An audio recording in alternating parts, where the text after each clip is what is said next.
So this is module 5.E. It's going to be another thinking and practice of modeling module, a little bit like the first one today.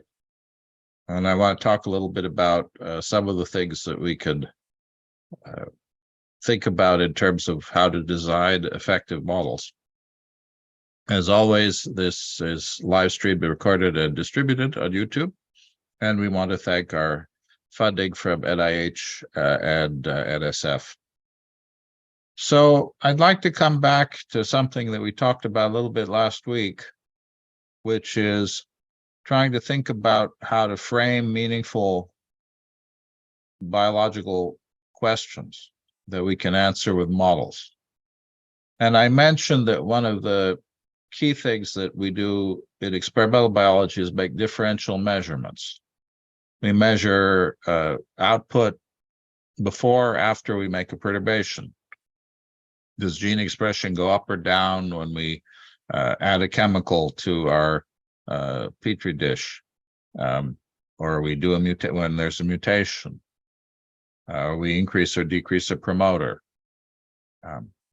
And the main reason that we make these differential measurements is that absolute levels are very hard to measure, one, and two, they vary a lot from individual to individual. However, the directions of responses, increase, decrease, or even ratios of amounts tend to be more repeatable. And when we're talking about networks, we often think about differentials.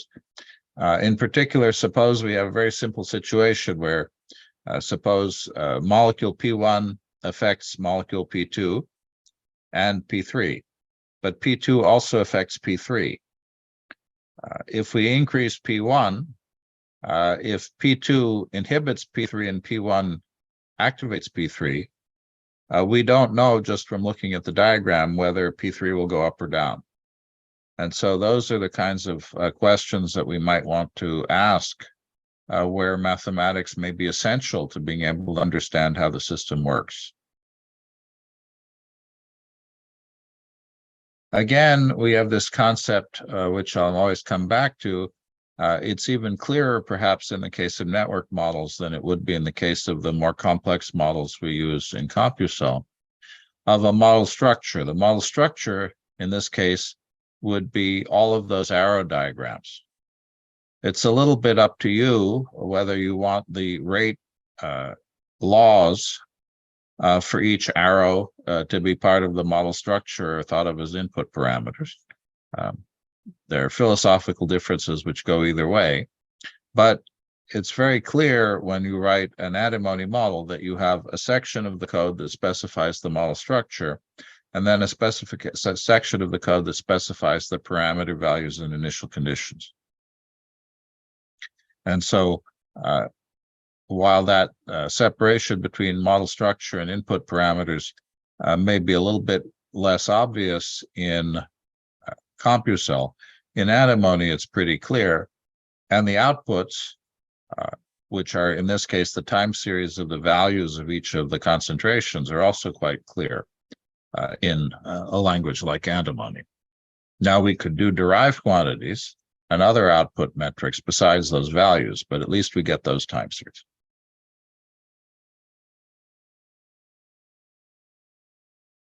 So in network models, typically our parameters would be the initial conditions and the boundary species, concentrations, and the rate constants. The model structure would be the interaction diagram and the rate laws.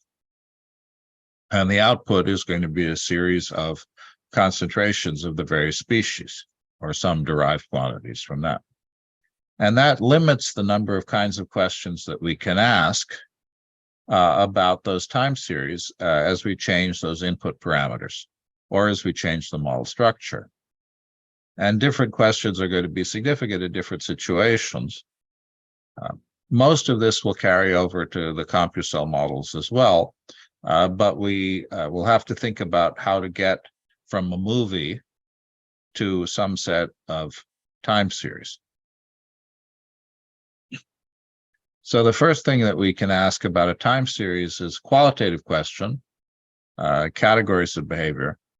And if we have a time series of a single value, there are actually not that many different kinds of qualitative behavior it can have. These kinds of qualitative behavior tend to be quite robust in simulation than quantitative ones. And so it's the place to start. If we get the wrong qualitative behavior, we know there's something wrong, either with our hypotheses or the model. If we get the right qualitative behavior, that may not prove that the model is sufficient, but it at least gives us some validation. And we've seen at least one of these behaviors before, which is if we have a time series, one thing that can happen is that it reaches a steady state. That could be at equilibrium, it could be a dynamic steady state, but the value changes and then stops moving around. If there's noise, things are a little more complicated. We're assuming deterministic system here. Another one is that it oscillates periodically in time. And it's very easy to write biochemical oscillators, and these exist throughout the body. Another one is that it could be chaotic in time. And the third one is that it could diverge in time. Divergence in biology essentially means death. Either that or some other factor has to come in and prevent the divergence. But we can ask questions like, for a given model with a given set of parameters and boundary conditions, does the time series eventually reach a steady state? Does it oscillate? Is it chaotic, or is it divergent? Those are really the only possibilities we can have.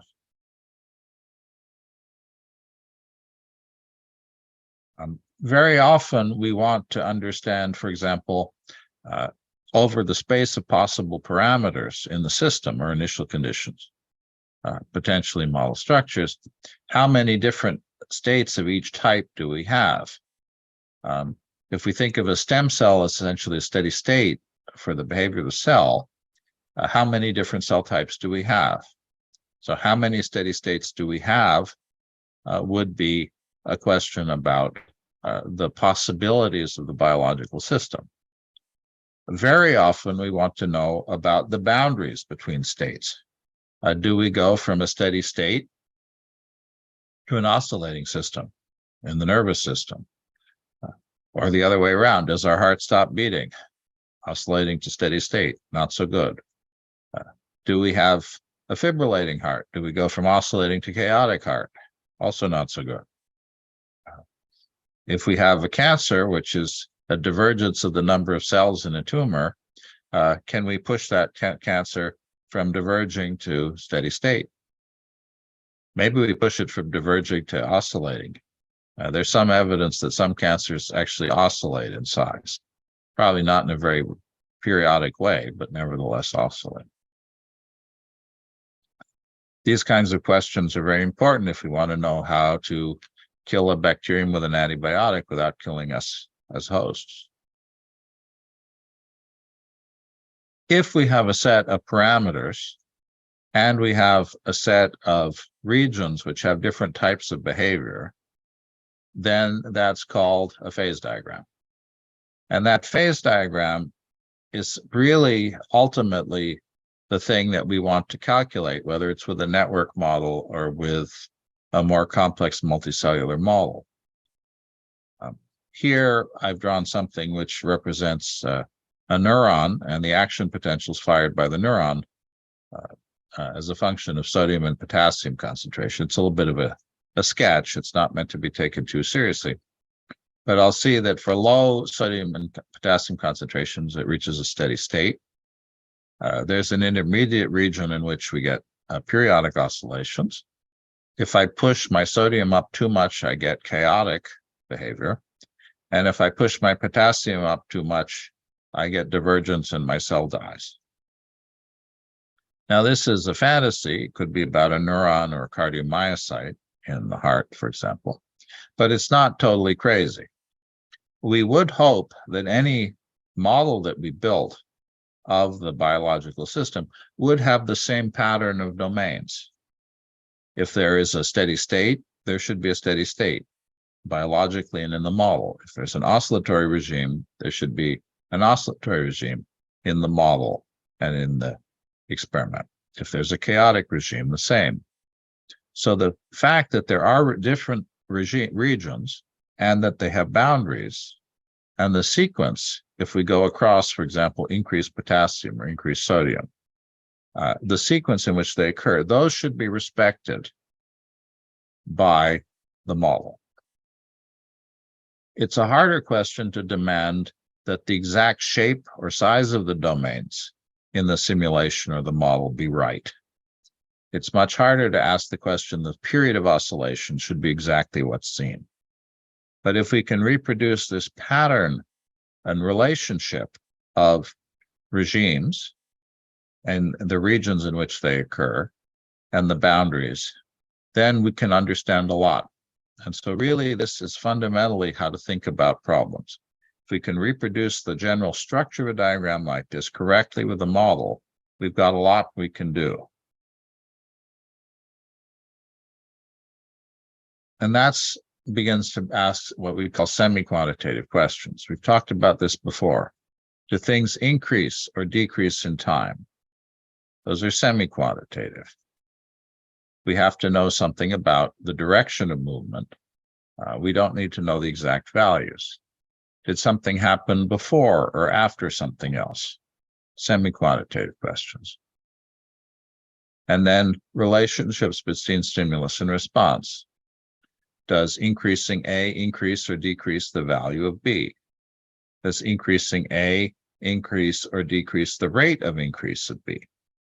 Those are also semi-quantitative differential questions. And those are very fundamental questions to ask. We would like to be able to reproduce all of those correctly in our model and our simulation, even if we don't get the exact values right. We want to know, for example, does the value of A go to 0 at long time? Do all of our cancer cells die out?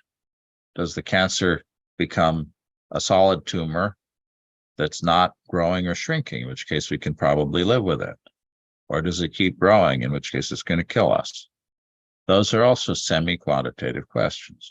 We'd like to be able to reproduce those semi-quantitative patterns of behavior. Boundaries can be pretty fundamental. Suppose I ask the question, does the presence of a chemotherapy drug cause the tumor size to increase or decrease? Suppose I have a second treatment. So I'm going to use a chemotherapeutic that's toxic to cells that are dividing, a cytotoxic, and I have an anti-angiogenic molecule that prevents blood vessel growth from the tumor. And suppose that I have a phase diagram of those two molecules, and there's a regime in which the tumor grows, I'm not under control, and there's a second regime in which the tumor shrinks. So I say, great, I put myself in the regime where the tumor shrinks. Well, in biology, there is no medicine that doesn't have side effects. Cytotoxic are, in fact, toxic to all cells in your body, not just to cancer cells. Anti-angiogenics can cause problems as well. And so now I can draw a picture where I say, I ask the question, are normal cells dying or not? And I have a regime in which the normal cells are okay at low doses of my anti-angiogenic and my chemo. And there's a regime in which my normal cells die. And now the overlap of those two regimes tells me the domain in which my chemotherapy might work. And so if I can predict those domains properly, I'm in pretty good shape. Now, of course, if they're moved compared to what they are in reality, I might find that in my simulation, the overlap regime is much bigger than it is in real life. Or maybe my overlap regime doesn't exist at all in the simulation or model, and it does exist in real life. So sometimes the numbers, the real number, the exact numbers help. But the presence or absence of an overlap regime, if we predict that, that can be very useful in where you start. If I want to know what value of chemotherapy and anti-angiogenic should I use to start treatment, if I'm going to do a real clinical trial, it would be very helpful to have something like this that could give us a place to start. So those are the kinds of questions that we can really begin to try to ask I think, in a serious way with models. Sometimes we can actually measure things. Is something bigger or less than a reference level?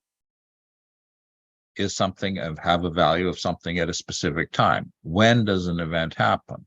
How fast does something change? What's the frequency with which something happens? Frequencies of events tend to be fairly easy to measure. Measuring the speed of an oscillation is pretty easy. Measuring chemical concentrations is hard, especially spatial distributions of. But events, timings tend to be easier to measure than amounts. So if you can reduce things to timing questions, then quantitative questions are more practical. Is the amount of A bigger or less than B? Is the rate of increase of A bigger or less than B? And then, of course, what is the dependence of B on A? It's the ultimate question we're almost always trying to calculate. These are the problems that ultimately may be very valuable. We want to know exactly how much drug got into a particular part of our tissue. We want to know exactly how many cancer cells we have.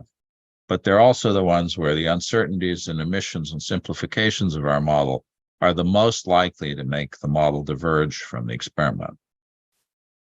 They're also the ones that are most likely to have noise effects and stochasticity in the experiment too.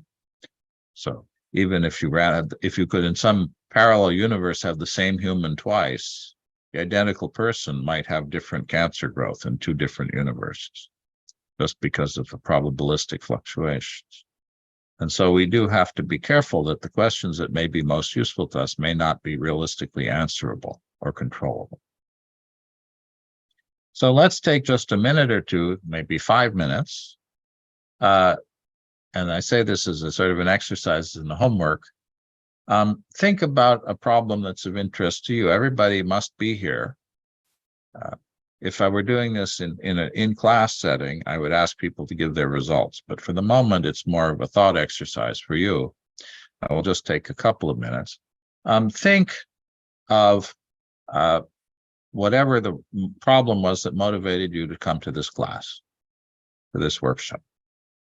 And then present your problem of interest. You don't really have to do. That's more as a background, thinking about yourself. Decide what it is better. And then try to think about one or two qualitative questions, semi-quantitative questions, and quantitative question that would be relevant. And try to think, what are the variables that you'd use to answer that question? What would you measure? Would they be measurable in an experiment or clinical setting? Or something else that's derived from them that could be measured? What aspect of them is important? Why is the behavior significant? What would control it? Just take a minute or two to think about this. Probably people here have already framed their problems and their model building or experimental work in this way before. But if you haven't, I do think it's worth taking a couple of minutes just to think about how this might apply to the things that you are doing in your daily lives. If you can answer questions like this, come back to it, I think you'll find that all of the model building you do, whether it's with Computational or something else, and the experimental design that you do, fundamentally, if you're structured about asking these questions, I think it can be very helpful. I mean, it's not a problem that one answers instantly, but it's something I think that's worth thinking about. And I think sometimes structuring these questions can be very helpful, both in model design, validation, and in other contexts as well. The other thing that I wanted to talk about very briefly was how one can constrain model hypotheses or evaluate outcomes for reasonableness. And to some extent, we've already talked about these now, which is even when we don't know a lot of details, sometimes there are limits on our system that can constrain a model structure when we're designing models or sanity check the outputs of our model. And this is often known as consideration of limiting cases.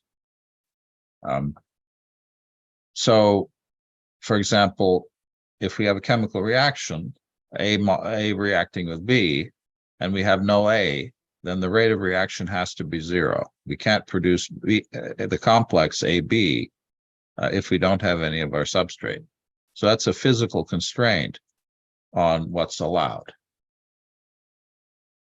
Sometimes in the other extreme, at very large times or very large concentrations, we can also have an idea about what might be reasonable. And so those can also be very helpful. Those are called limiting cases. What happens if we have none of something? What happens if we have a lot of something? What if it happens at the beginning? What happens at long times? And there are a couple of things that will apply primarily to chemical concentration, but also in other situations as well, that we should be aware of. And that can often rule out a lot of parameter regimes or model structures. For one thing, anything that we measure in the real world has to stay finite at finite times. We can't have an infinite number of cells or an infinite concentration of a molecule. And that means that our values cannot go to infinity as the parameters change. If they do, something is wrong. Now, it doesn't mean that our model structure couldn't predict divergences outside of the range we're considering. So we have to ask the question, are we being too strict in our elimination of possibilities? A lot of things have to remain positive, or at least chemical concentrations can't be negative. Numbers of cells can't be negative. Of course, electrical potential could go negative. And so again, we have to think about those. But if we're thinking about chemical concentrations or numbers of cells, the parameters controlling them will typically be positive. Rates are positive. For example, rate constants are positive. Michaelis constants are positive, and values are positive. Another thing that happens, which is especially true, for example, for rates of chemical reaction, is what are called monotonicity. If I increase the concentration of species A, the rate of reaction of A with B should keep going up as I increase A. It may saturate, but it should increase. It shouldn't decrease as I increase A. Now, there can always be some counterexamples to that. If we assume monotonicity, then we basically wind up with Michaelis functions and Hill boundedness and monotonicity are where those Michaelis functions and Hill functions that we showed earlier came from. There are not that many ways you can go from zero to a finite value at infinity and increase only. That's pretty much, they're pretty limited. But if we have more complex sequences of reactions, or we have non-monotonic or oscillatory phenomena, then that doesn't help us very much.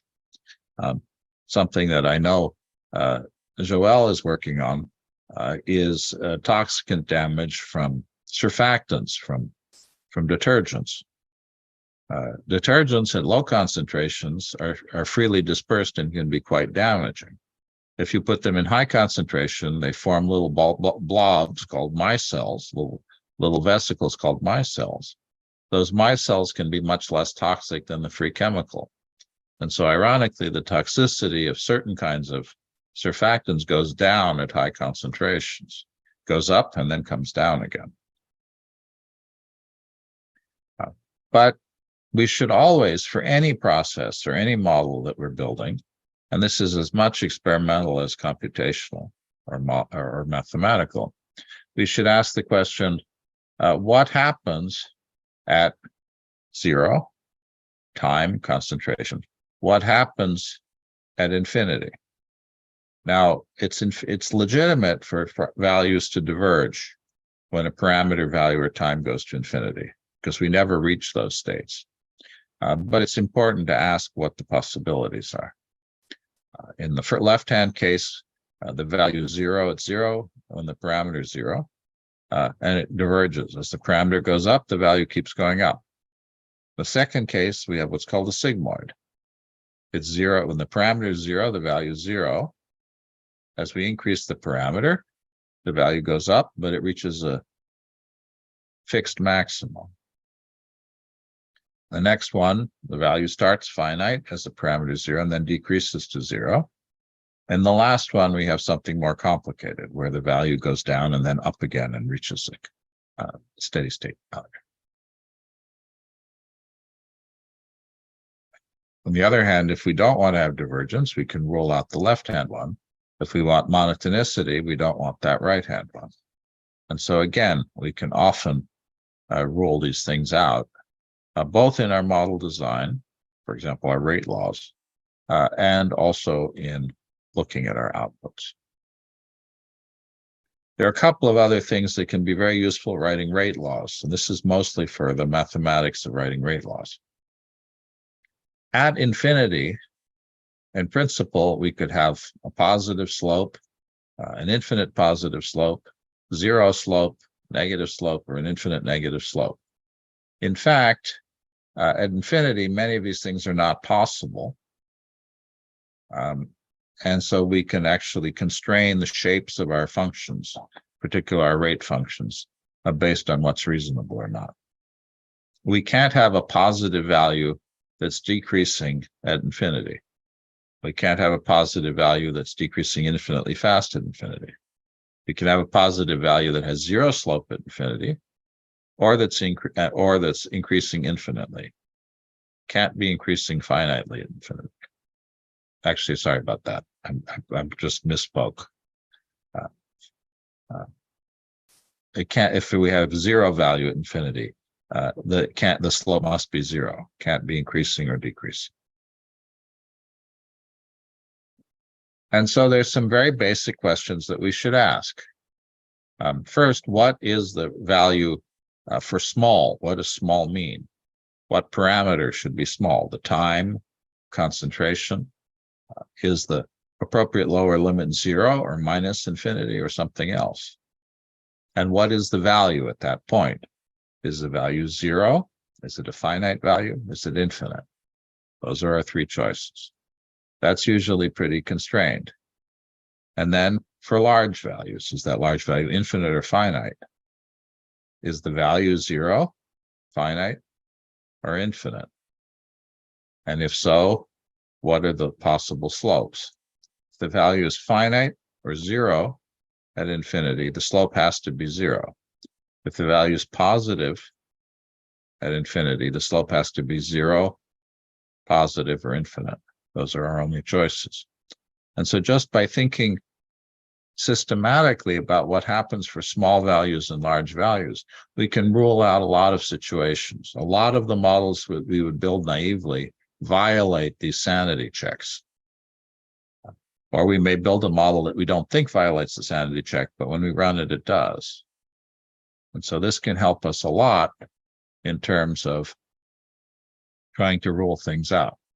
And so when you're thinking about rate laws or results, you should always, every time, ask, what is the slope at the parameter variable value of 0, or whatever appropriate lower limit is? Is it 0, positive, negative, finite, positive, negative, infinite? What's the slope for very large parameter values and variables? 0, positive, infinity, negative, infinity. Do we know something else? Somehow, at some particular time, we know the slope is constrained. We know that that goes from positive to negative at a given place. Sometimes we know something about the rate of change of the slope. And so again, we need to ask the question about the value. At 0 and at infinity, is the value 0, positive, negative, infinite, minus infinite? Do we know anything else about those values? These, again, seem very naive, but I've seen over and over again people build models where they didn't really think these things through, and they build models that look pretty but don't make sense. They can't be right. And so my last little exercise, and we'll just take 5 minutes for this, is to think about a couple of limiting cases. And this is something I would typically do as a homework exercise. So just pick 1 or 2 of them and take 5 minutes to think it through. And ideally, try to justify it. And I picked a couple of different examples. Some were sort of funny. Some of them are serious. Remember, maybe just to come back to the previous slide, in your limits, low and high, whatever they are, try to think both of the value and the slope. Is the amount finite, infinite, zero at time zero, at time infinity? Is the slope, is it increasing, decreasing, increasing at finite rate, infinitely fast, constant in time? Or potentially chaotic if it's a time series or periodic.